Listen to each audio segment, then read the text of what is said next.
Gracias, Señor, por el día tan lindo de hoy. Gracias, Señor, por la vida y la salud. Gracias, Señor, por el día tan lindo. Buenos días de nuevo. Vamos a la lección del día de hoy. Vamos de una forma rápida porque el tiempo siempre nos va ganando. Hoy necesitamos terminar el capítulo 2. Vamos a estar en una sección muy importante, versículos 14 al 26. Santiago, capítulo 2, versículos 14 al 26. Digo que es una sección muy importante porque esta sección de los versículos 14 al 26 prácticamente es como el centro de toda la carta de Santiago. Es como si fuese, como cuando uno hace un sándwich, ¿verdad? Pan arriba y pan abajo, y en el centro, en mi entender, está lo mejor, que es el jamón, el queso, lo más rico. Esa es la sección del versículo 14 al versículo 26. De esa sección, que de nuevo digo es como la mitad de la carta, se desprende todo lo siguiente, o se fundamenta todo lo siguiente de la carta y también lo que hemos visto antes. Dicho sea de paso, es una sección muy malentendida. De hecho, Martín Lutero tuvo problema con esta sección, porque bien sabemos que Lutero, como muchos otros, piensan que la salvación es solamente por la fe. Lo único que usted necesita para ser salvo es fe. Martín Lutero hubiese querido borrar de la Biblia esta sección que hoy vamos a estudiar.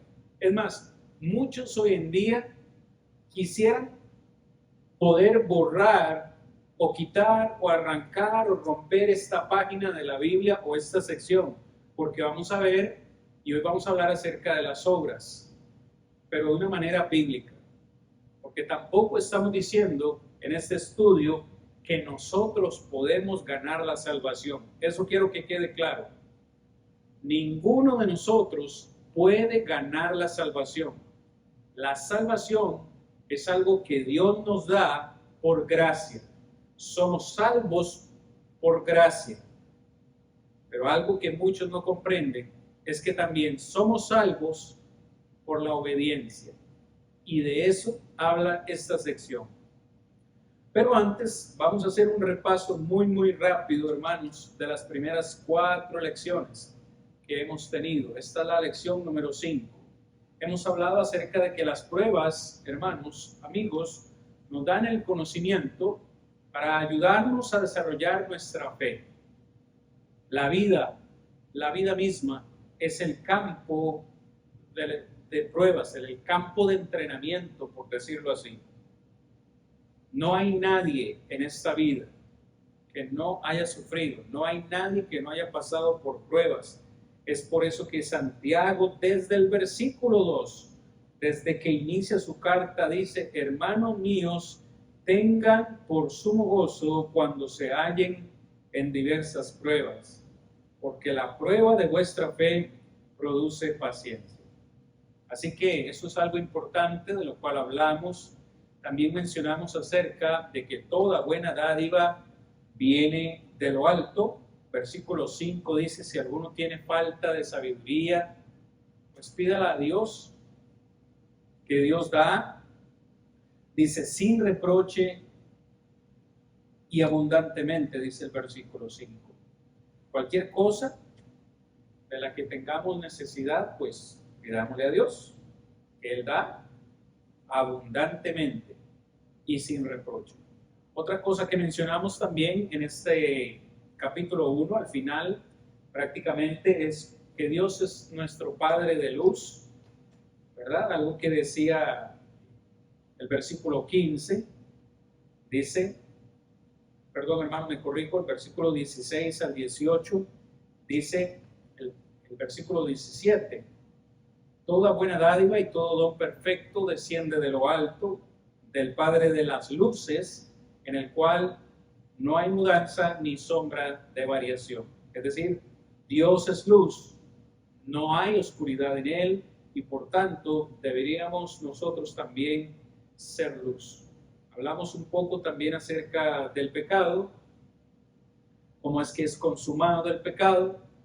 Hablamos también al final del capítulo 1, bueno, específicamente versículos 22 en adelante, acerca de la importancia de ser hacedores de la palabra del Señor y no tan solamente oidores.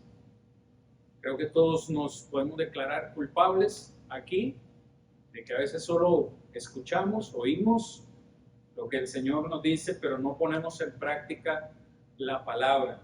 ¿Cómo nos describe Santiago? ¿O cómo describe Santiago a la persona que es oidora y no hacedora?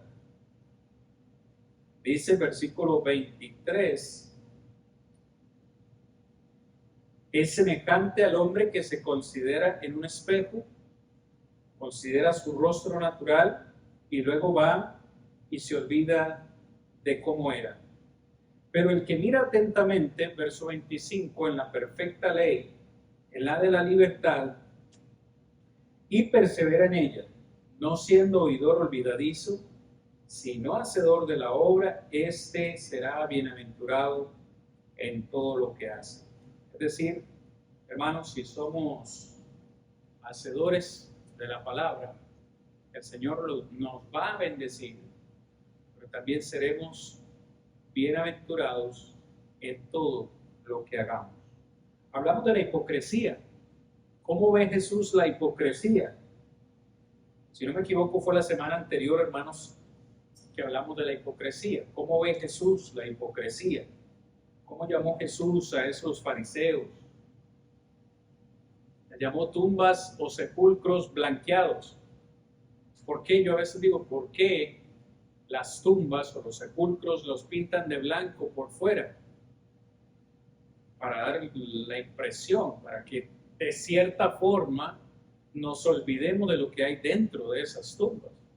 Que nadie quisiese entrar ahí, porque lo que hay son huesos secos, maleza, pudredumbre, gusanos, y cuando Jesús le dice a estos hombres hipócritas, ustedes son sepulcros blanqueados, les está diciendo, ustedes por fuera aparentan ser buenos, aparentan ser limpios, pero por dentro imagínense cómo están.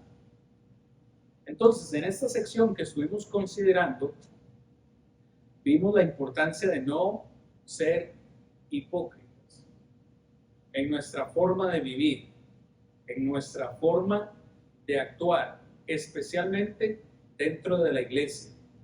Porque en esta sección hablamos acerca de cómo trataban los ricos a los pobres en ese tiempo, en la iglesia. Versículo 1, 2 y 3 del capítulo 2 dice, si en su congregación entra un rico, una persona que tiene muchos anillos, que viste buena ropa, y usted le da un lugar de preferencia, y luego entra un pobre, y ni siquiera le ofrecían asiento, le decían, quédate aquí tú, de pie. ¡Wow! Eso es tremendo. Ni siquiera le ofrecían un asiento. Dice el versículo 3, y miráis con agrado al que trae ropa espléndida y le decís, siéntate tú aquí en un buen lugar. Pero le dices al pobre, estate tú allí de pie, en una esquina. O le decían, siéntese aquí en el piso. Es decir, siéntese aquí a mi estrado. Santiago dice, ¿no están ustedes haciendo distinciones entre ustedes mismos? ¿No están siendo ustedes hipócritas? O sea, yo no me concibo que algo de esto suceda en una iglesia, pero sucede. Si sucedía en el primer siglo, también sucede hoy. Es parte de lo que hablamos, hermanos, en esa sección. Hoy vamos a estar hablando, para que el tiempo no nos gane, que esto es simplemente una introducción, vamos a estar hablando acerca de lo que es tener una fe en llamas, una fe activa, una fe proactiva. Vamos a leer toda la sección y después vamos a repasarla, vamos a estudiarla, a comentarla, a ver qué podemos decir. ¿Listos? Leamos esta sección. Santiago 2:14. Hermanos míos, vea cómo les llama, hermanos. Hermanos míos, ¿de qué aprovechará si alguno dice que tiene fe y no tiene obras?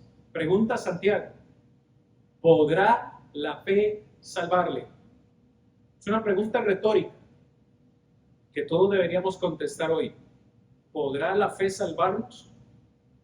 Y si un hermano o una hermana están desnudos y tienen necesidad del mantenimiento de cada día, y alguno de vosotros les dice, id en paz, calentados y saciados, pero no les dais las cosas que son necesarias para el cuerpo, ¿de qué aprovechan? Así también la fe, si no tiene obras, es muerta en sí misma. Pero tú, o alguno dirá, tú tienes fe y yo tengo obras. Muéstrame tu fe sin tus obras y yo te mostraré mi fe por mis obras. Verso 19. ¿Tú crees que Dios es uno? Bien haces. También los demonios creen y tiemblan. Mas ¿quieres saber, hombre vano, que la fe sin obras es muerta? Voy a ponerte un ejemplo, dice Santiago. ¿No fue justificado por las obras Abraham nuestro padre cuando ofreció a su hijo Isaac sobre el altar? ¿No ves que la fe actuó juntamente con sus obras y que la fe se perfeccionó por las obras? Y se cumplió la escritura que dice, Abraham creyó a Dios y le fue contado por justicia y fue llamado amigo de Dios. Vosotros veis, pues, que el hombre es justificado por las obras y no solamente por la fe.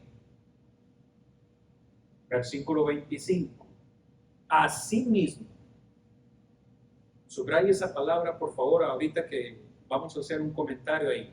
Asimismo, también Rahab la ramera no fue justificada por obras cuando recibió a los mensajeros y los envió por otro camino.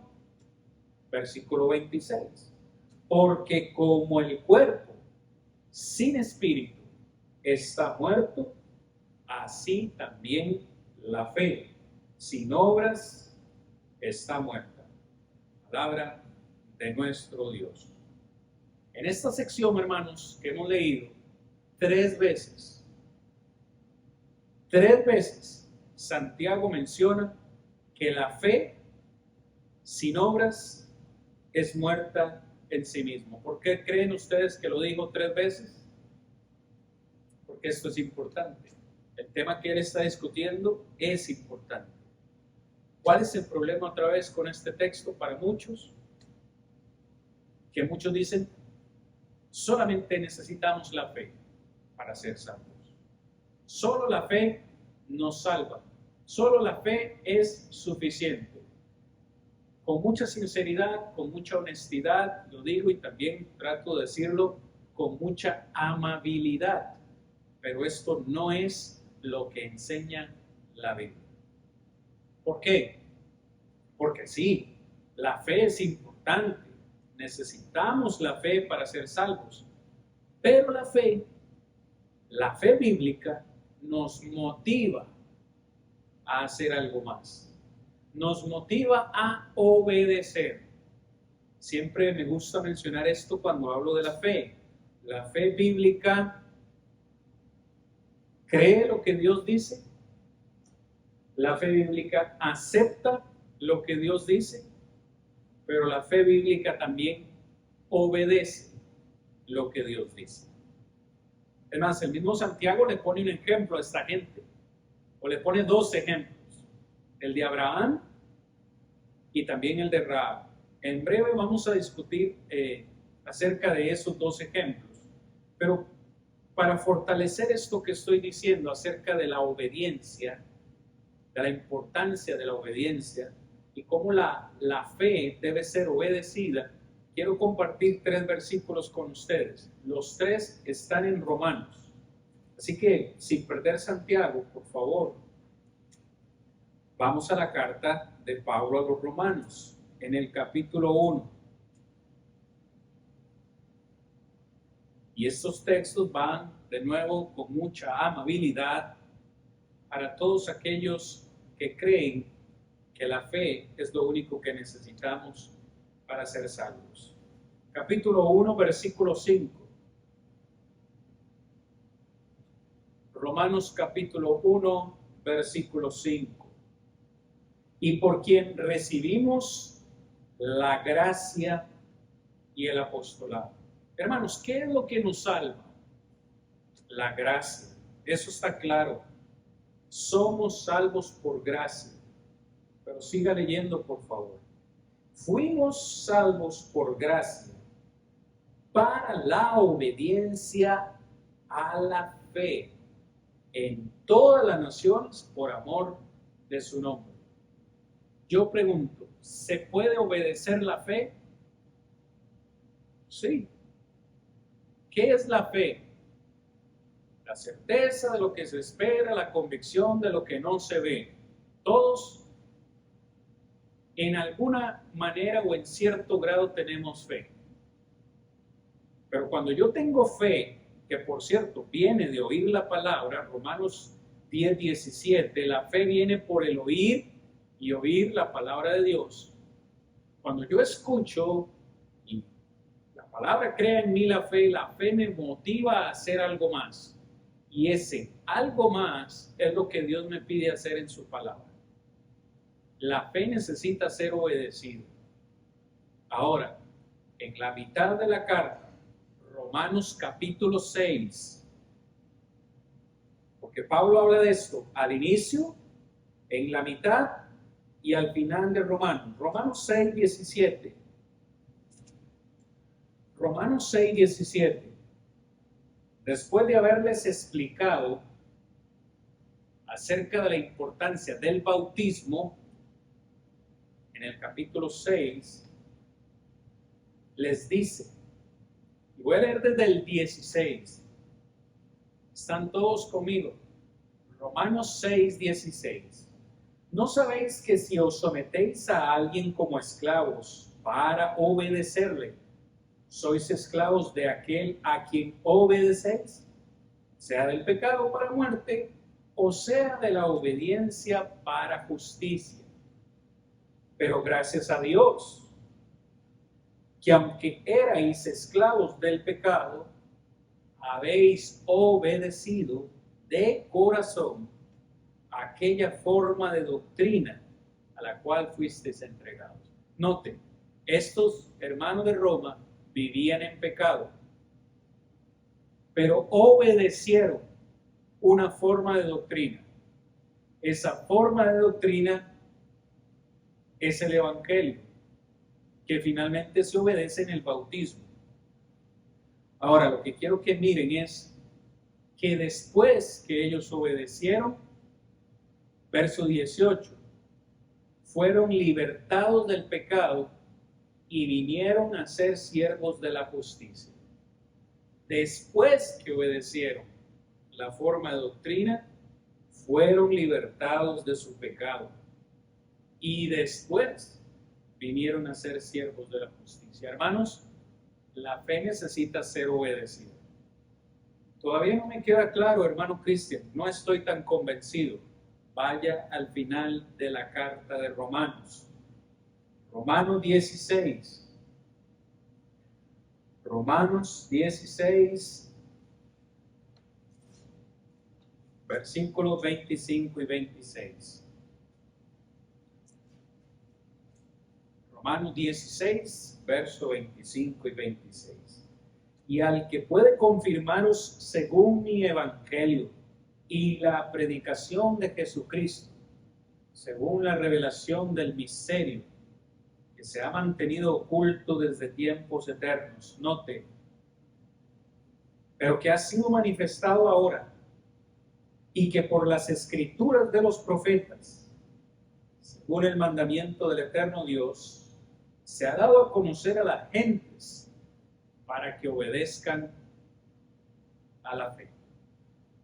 Dios por mucho tiempo se mantuvo oculto, este misterio de la salvación estuvo oculto, pero dice Pablo, se ha manifestado ahora por la escritura de los profetas, se ha dado a conocer este misterio a todas las gentes para que obedezcan a la fe.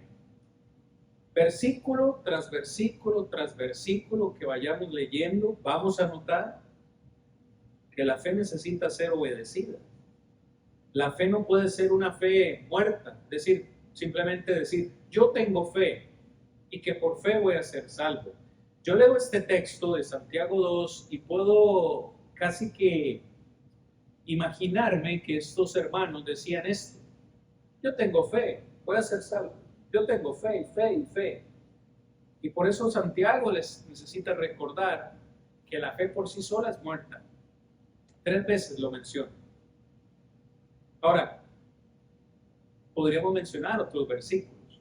Por ejemplo, Juan, capítulo 14, versículo 15. ¿Qué dice el Señor Jesús en Juan 14, 15? Si me amáis, ¿qué dice Jesús? ¿Pueden ayudarme a terminar el versículo? Si me amáis, obedeced mis mandamientos. Gracias.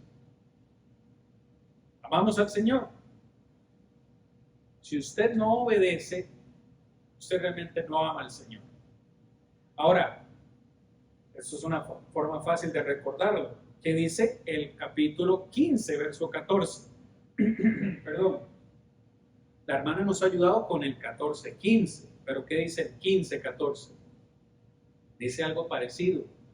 Vosotros sois mis amigos si hacéis lo que yo os mando. Vean lo que dice Jesús. Vosotros sois mis amigos si hacéis lo que yo os mando. Lucas 6:46, ¿por qué me llamáis Señor y no hacéis lo que yo digo? ¿Por qué me llamáis Señor y no hacéis lo que yo digo? Una y otra vez el Señor Jesús nos invita a obedecer, a hacer algo con nuestra fe, con lo que sentimos por el Señor. Mateo 7:21, por ejemplo, es Jesús el que está hablando, dicho sea de paso. No todo el que me dice, Señor, Señor, palabras, entrará en el reino de los cielos, sino el que, ¿me ayudan? Sino el que hace la voluntad de mi Padre que está en los cielos. ¿Sí? No es solo decir que amamos al Señor, no es solo decir que tenemos fe, es qué estamos haciendo con esa fe. Esa es la verdadera pregunta. ¿Qué estamos haciendo con esta fe? Yo creo que Santiago es bien directo en el versículo 14. ¿Podrá la fe salvarnos? Al final del versículo 14. ¿Podrá la fe salvarnos? Y fíjense qué interesante, porque por contexto, ya vimos en el capítulo 2 que los pobres llegaban a la iglesia y ellos le decían, quédese ahí en la esquina. Para usted no hay asiento aquí, quédese ahí en la esquina. O el que era más generoso le decía, siéntese aquí en el piso. Como que alguien visite nuestra congregación y le digamos, siéntese aquí en el piso o quédese ahí en la esquina. Pero si era un rico le decían, venga, siéntese aquí en el mejor lugar, en los primeros asientos. Ellos no amaban a los pobres, no amaban a los hermanos en necesidad. Por eso Santiago les pone aquí un ejemplo en el versículo 15, creo yo. Si un hermano o una hermana están desnudos, les pone un ejemplo, práctico de la vida. Si un hermano tiene necesidad de mantenimiento de cada día, verso 16, y alguno de ustedes le dice, y de paz, calentaos y saciados, pero no le dais las cosas necesarias para el cuerpo, ¿de qué aprovecha? Traslademos esto, hermanos, a un concepto más más moderno. En ese tiempo los hermanos podían decir, id en paz, id en paz, id en paz. ¿Cuál sería una frase equivalente en nuestro tiempo? ¿Qué es lo que nosotros solemos decir hoy? Vamos a decir que un hermano, perdón, o una hermana, perdón, está en necesidad y viene y nos manifiesta su necesidad. ¿Qué es lo que normalmente decimos? Hermana, voy a orar por usted. Hermano, va a estar en mis oraciones. Perdón, hermana. Dios proveerá. Tengamos confianza en la oración. Escuche. Y yo creo que todos nos sentimos identificados, porque es lo que en ocasiones se menciona en las congregaciones. Hermano, vamos a orar por usted. Vamos a hacer ayuno por usted. Dios proveerá, dice la hermana. Tengamos confianza. Dejemos de decir esas palabras. Es lo que Santiago dice acá. Dejemos de decir esas palabras. Sí, la oración es importante. Pero si un hermano tiene necesidad y está dentro de sus posibilidades en su casa, darle algo. Si el hermano tiene hambre, no tiene que comer y usted puede compartirle algo. Santiago o el Señor nos dice por medio de Santiago, hágalo. Muestre su amor, muestre su fe para con los hermanos, porque si le decimos a alguien, vamos a orar por usted, ¿no sabe el Señor que nosotros podemos ayudarle? La oración no va a aprovechar de nada. ¿Me sigue? Vea qué práctica es esta enseñanza. Por primera vez, en el versículo 7, dice, así también la fe, si no tiene obras, es muerta en sí misma. De nuevo, utilizando este ejemplo, si le decimos a alguien, vamos a orar por usted, pero pudiendo, no le damos algo, esa oración no sirve de nada. Y a muchos ven seguramente hasta chocante esto. ¿Cómo que la oración no va a servir? La oración tiene poder. Sí, pero también las obras. Dios quiere que hagamos obras. Me siguen. No es que estamos ganando la salvación por las obras, pero la fe necesita ser puesta en acción. Verso 18. Verso 18. Pero alguno dirá, tú tienes fe y yo tengo obras. Detengámonos ahí un momento. La fe sin obras es muerta, amén. Pero ¿qué pasa al contrario? Las obras sin fe. ¿Puede alguien hacer obras, buenas obras, y necesariamente no tener fe? No sé si lo estoy preguntando bien. Pongo un ejemplo. Yo conozco personas que hacen grandes obras de caridad. Es más, muchos actores, artistas, cantantes donan millones para la caridad, pero no necesariamente tienen fe en Dios, ¿o sí? No necesariamente creen en Dios. Donan pues porque tienen mucho dinero, o donan porque quieren pagar menos impuestos, donan por la razón que sea, es decir, tienen buenas obras, pero lo hacen sin fe. ¿Qué es lo que quiero decir? ¿O qué es lo que quiere decir Santiago aquí? Que ambas son importantes. Es decir, yo debo tener fe y con esa fe tener obras, poner a trabajar la fe. Por eso es que en el verso 18 dice, alguno dice, tú tienes fe, pero yo tengo obras. Hermano, usted tiene fe, está bien, siga con su fe. Yo sigo con mis obras. Pero dice Santiago, muéstrame tu fe sin tus obras. Es decir, si alguno de ustedes me dice, hermano, yo tengo fe, ¿cómo sé yo que usted tiene fe? ¿Cómo yo sé que una persona tiene fe? ¿Es acaso la fe visible? Es visible cuando ese alguien se pone a obrar. El Señor Jesús lo dijo de otra forma, por sus frutos, ¿qué? Los conoceréis. Es decir, yo puedo decir si una persona tiene una fe genuina en base a lo que esa persona hace o deja de hacer. Tú tienes fe, yo tengo obras, muéstrame tu fe sin tus obras. Y yo te mostraré mi fe por mis obras. Es decir, esto tiene que ser algo visible. Por medio de lo que hacemos, mostramos nuestra fe. Si a mí una persona constantemente me dice, yo tengo mucha fe en Dios, pero nunca la veo aquí en los servicios, una persona que nunca se congrega, me cuesta trabajo creer que tenga una fe genuina. Porque ¿qué dice el Señor en su palabra? Que no debemos dejar de congregarnos. Solo por mencionar un ejemplo, aunque la fe aplica, de nuevo, no solo a congregarnos, sino a muchos aspectos de la vida. Hay muchas áreas en las que podemos poner a trabajar nuestra fe. Usted y yo necesitaremos ver en qué parte de nuestra vida podemos poner a trabajar la fe. Puede ser que nuestra fe, una forma de ponerla a trabajar, es predicar el Evangelio. Es decir, Dios nos pide predicar el Evangelio. Si yo tengo fe y he creído con el corazón, voy a compartir eso con los demás.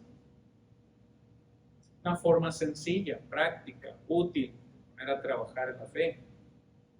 Pero la gran mayoría no lo hacemos, no lo hacen. Porque no tienen tiempo, porque no tienen conocimiento. ¿Cuántas excusas ponemos para no hacer el trabajo, la obra? La peor de todas es no tengo tiempo. Nosotros hacemos tiempo para muchas cosas en nuestra agenda diaria. ¿Cuál de esas necesitamos obedecer, hermanos? Pues cada uno puede ahí poner en su lista. Vea que verso 19, acá, vamos a ver,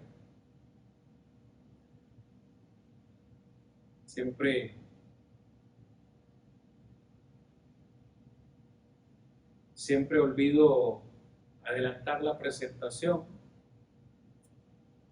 Todo lo que he ido hablando está en la presentación.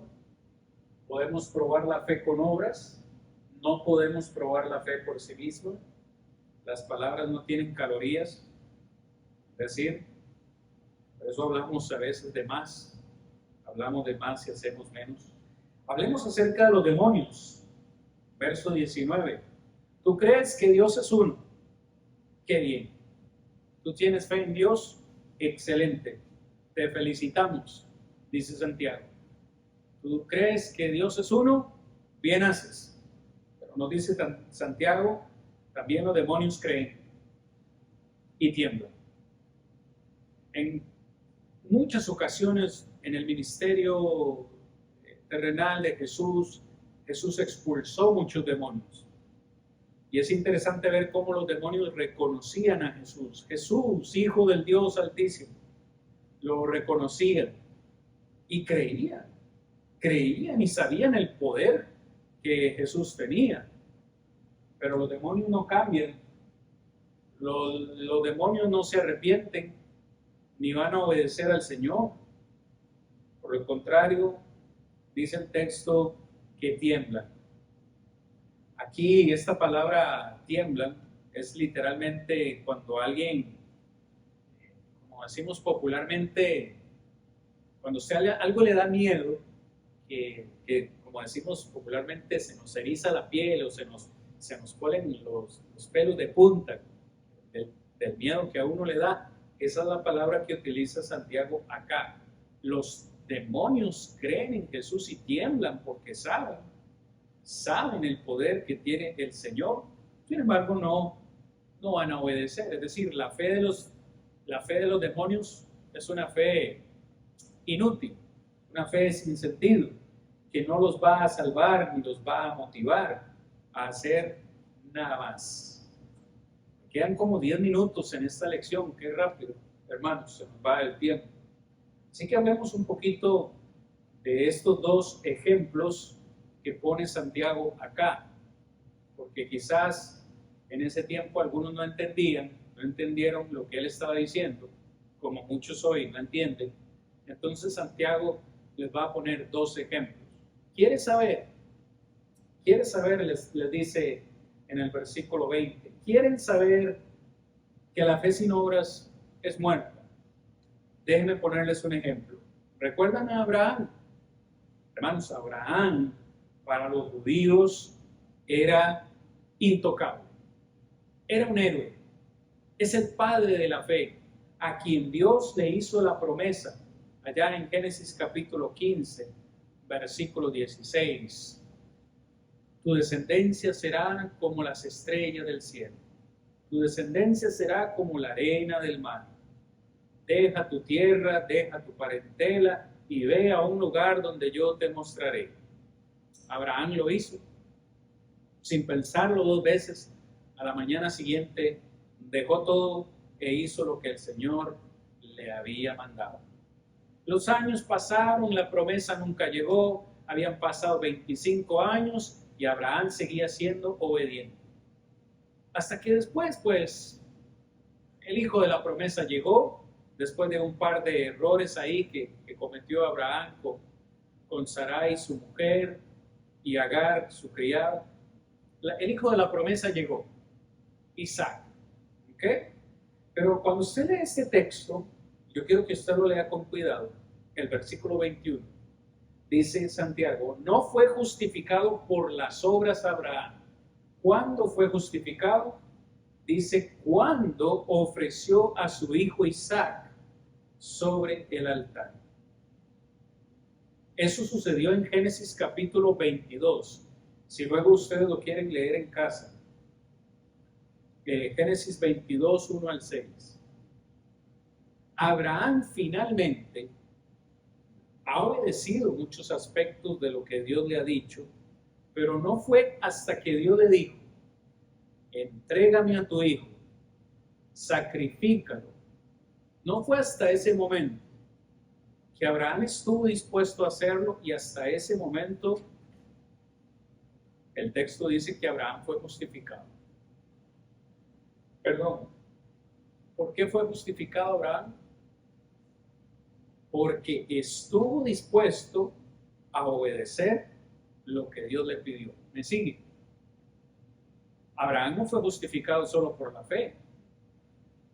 Hago la pregunta diferente. ¿Qué hubiese pasado si cuando Dios le dice a Abraham, sacrifícame a tu hijo, Abraham hubiese dicho, lo siento Señor, he obedecido todo lo que me has pedido, he sido obediente hasta este día, pero esto es algo que no estoy dispuesto a hacer? No, no y no lo voy a hacer. Y se hubiese revelado a Abraham, ¿qué hubiese pasado? La historia hubiese sido distinta, ¿cierto? Porque el texto dice, ¿no ves, verso 22, que la fe actuó juntamente con sus obras? Es decir, ya Abraham tenía fe, pero puso a trabajar la fe con sus obras. ¿Saben qué fue lo que le pasó por la mente a Abraham cuando Dios le pidió eso? Se lo pongo en palabras mías. Y esto lo dice el libro de Hebreos. Podemos ir ahí y leerlo, pero en palabras de Abraham fue, yo voy a sacrificar a mi hijo porque estoy seguro que aunque lo mate, Dios lo puede volver a revivir. Esa fue la fe de Abraham. Yo no entiendo por qué Dios me está pidiendo que lo sacrifique, pero sé en mi corazón que aunque yo lo mate, Dios lo puede volver a revivir. Y por eso Abraham estuvo dispuesto a hacerlo. Espero que la memoria no me falle y pueda encontrar el texto en Hebreos capítulo 11, donde se habla acerca de los grandes hombres y mujeres de la fe. Vaya ahí conmigo, tan solo un par de páginas ahí atrás, en Hebreos capítulo 11. Permítame que ya casi lo encuentro. En algún lugar de Hebreos 11 yo sé que tiene que estar. Versículo 17. Ok, amén, gloria a Dios. Me ayudó a encontrarlo. Hebreos 11, 17 al 19. Por la fe, Abraham, cuando fue probado, ofreció a Isaac, y el que había recibido las promesas ofrecía su unigénito, habiéndosele dicho: en Isaac le será llamada descendencia. Vea lo que pensaba Abraham en ese momento. Pensando que Dios es poderoso para levantar aún de entre los muertos, de donde en sentido figurado también le volvió a recibir. Es decir, que Abraham iba dispuesto a sacrificar a Isaac, porque en su mente dice, o él decía: poderoso es Dios para levantarlo de entre los muertos. Esa es la fe que Dios quiere. Una fe que cuando Él nos pide hacer algo, lo hagamos, porque aunque no entendamos sus propósitos o sus designios, vamos a confiar en que Él hará lo mejor para nosotros. Esa es la fe bíblica, esa es la fe que justifica. Por eso dice el texto en el verso 23. Así se cumplió la escritura que dice: Abraham creyó a Dios y le fue contado por justicia, y por eso fue llamado amigo de Dios. ¿Se considera usted un amigo de Dios? Imagínese lo que es ser amigo de Dios. Solamente si ponemos nuestra fe a trabajar, Dios nos verá como sus amigos. Ahora, en 5 minutos que me quedan de esta clase, Santiago va a poner otro ejemplo, que dicho sea de paso, lo debo decir así, hermanos. Fue como una bofetada, fue como un golpe en la cara para estos hermanos. ¿Por qué? El versículo 25 dice: asimismo, Rahab. ¿Con quién está comparando Santiago a Rahab? Sabemos que Rahab fue una prostituta, una pecadora. Dicho sea de paso, no era judía. No era judía. ¿Con quién la está comparando? Con el padre Abraham, con el padre de la fe, ese hombre que era intocable para los judíos. Es como si Santiago estuviese diciendo: hermanos, Abraham y Rahab delante de Dios están en la misma posición. Ambos actuaron por una fe genuina, una fe incomprensible. Eso fue como una bofetada para ellos. Puso a Rahab en el mismo nivel que Abraham. Pero tenían que hacerlo. ¿Por qué? Porque Rahab hizo lo mismo. Dice: no fue justificada por sus obras cuando recibió a los mensajeros y los envió por otro camino. Yo le invito a ir al Antiguo Testamento y estudiar y aprender acerca de Rahab, que fue salva cuando protegió a los espías que llegaron a chequear la tierra prometida. Ella los escondió para que no fuesen asesinados. Y les dijo, ella fue sabia en su fe, y les dijo: yo les he ayudado, lo estoy poniendo en mis palabras, ciertamente, yo les he ayudado, los he escondido. Cuando ustedes vengan a destruir la ciudad, acuérdense de mí y acuérdense de mi familia. Trato hecho, le dijeron los espías, trato hecho. Y en efecto así fue. Cuando ellos llegaron a destruir la tierra, después, ahorita lo voy a mencionar, de una vez lo voy a mencionar, después de haberle dado 7 vueltas a la ciudad, los muros cayeron, entraron a la ciudad y mataron a todos los que estaban ahí, con excepción de los que estaban en casa de Rahab junto con ella. Es decir, ella fue salva por su fe, por su astucia. Pero otra vez Santiago la pone en el mismo nivel que Abraham. ¿Por qué? Porque puso a trabajar su fe. Y termina Santiago diciendo, hermanos, amigos, este cuerpo sin espíritu está muerto. Nosotros somos un espíritu dentro de un cuerpo. Eso es lo que nos da vida, el espíritu. Si en este momento mi espíritu saliera de mí, quiere decir que yo me morí. Es lo que sucede a la hora de la muerte. El espíritu deja el cuerpo y mi cuerpo queda muerto. Santiago usa ese ejemplo y dice, así como el cuerpo sin espíritu está muerto, por tercera vez dice, la fe sin obras está muerta. Hermano, Dios quiere obediencia de parte de nosotros. Hace un momento mencioné el texto o la historia de la conquista de Canaán. Dios le dijo a Josué y a los israelitas, yo les he entregado la ciudad. Ya Dios se las había entregado. Ya era, la victoria era segura. Pero luego les dice, vayan y el primer día den una vuelta. El segundo día den otra vuelta. El tercer día otra vuelta. El séptimo día tienen que dar 7 vueltas a la ciudad. Escuche lo que estoy diciendo. Ya Dios les había entregado la victoria, pero les dijo, hagan eso. Den 7 vueltas. ¿Qué hubiese pasado si ellos no dan 7 vueltas? A la 6ª vuelta se cansan y se van para casa. Los muros no hubieran caído. La ciudad no hubiese sido de ellos. ¿Qué me dice de Noé, por ejemplo? Noé halló gracia delante de los ojos de Dios. Y Dios le anunció acerca del diluvio. Pero ¿qué le dijo también?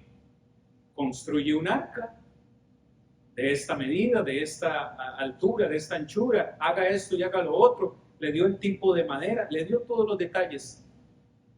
Génesis 6:22 dice que Noé hizo todo conforme a lo que Dios le dijo. Y por eso fue salvo. Finalmente, para terminar, hermanos, cuando la última plaga en Egipto llegó, Dios le dijo a los israelitas, pongan sangre de cordero en los marcos de las puertas, en los dinteles de las casas. Y cuando la mortandad pase, los que estén dentro de esa casa serán salvos. Me copia. En cada uno de los ejemplos bíblicos que vayamos viendo, Dios nos ofrece algo, pero nos pide hacer algo a cambio. Se lo pidió a Noé, se lo pidió a Israel, se lo pidió a Abraham, se lo pidió a Josué y nos lo pide a nosotros. ¿Usted quiere ser salvo? Yo le doy la salvación, dice Dios. Es por gracia. Es un regalo, pero quiero que hagas esto. Ten fe, arrepiéntete, bautízate, esto y esto y esto. Si no lo hacemos, no vamos a ser salvos. Termino esta clase con esta diapositiva. Satanás quiere que seamos ciegos a las necesidades de las que nos rodean. Pero Santiago nos recuerda que una fe obediente es una fe que obra y una fe que obra, no se enfoca en mí. Espero que esta lección haya sido de ayuda para todos, hermanos. Continuamos la próxima semana con la lección 6, donde ya entramos al capítulo 3. Ahí vamos a encontrarnos algunos detallitos interesantes, dicho sea de paso. En el capítulo 3 de Santiago es donde he encontrado el versículo más difícil de toda la Biblia de interpretar. Hasta el día de hoy no encuentro explicación para ese versículo. Si usted quiere saber cuál es, nos encontramos la próxima semana.